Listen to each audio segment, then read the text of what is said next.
This is the Lone Crater YouTube. We hope this video helps. You start by naming exactly what you will remove and why. Clarity matters.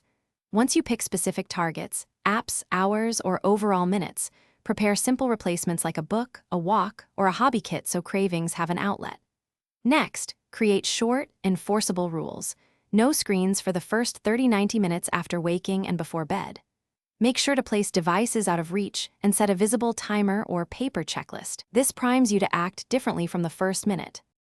Once done with initial steps, lock your devices in a drawer or a designated charging station in another room to add friction. Physical distance reduces impulse.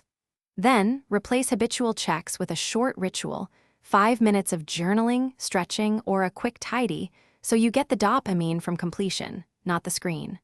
Also, make sure to recruit one person for accountability. A daily check-in text or a joint reward system increases follow-through, and to finish, solidify the habit by tracking it on paper or a 7-day checklist and reviewing weekly. Reflection keeps you honest. If you feel withdrawal, scale back goals in half steps and rebuild consistency rather than binging. Should you relapse, don't wait. Identify the trigger that led to the slip, remove that cue immediately, and restart the plan the same day. One troubleshooting tip: if cravings spike in specific moments, pre-plan a replacement action for those moments and practice it once. Thanks for watching. Consider subscribing if we helped you.